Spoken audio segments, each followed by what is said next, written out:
कोबड़ी गोदाम रे लागिला निया।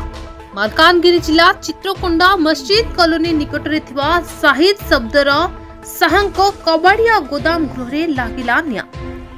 नियार प्रभाव एते थिला जे गोदाम गृह भितरे थिबा कार्टून बॉक्स और प्लास्टिक सामग्री सबु पोड़ी पाउंस हो जाइतला।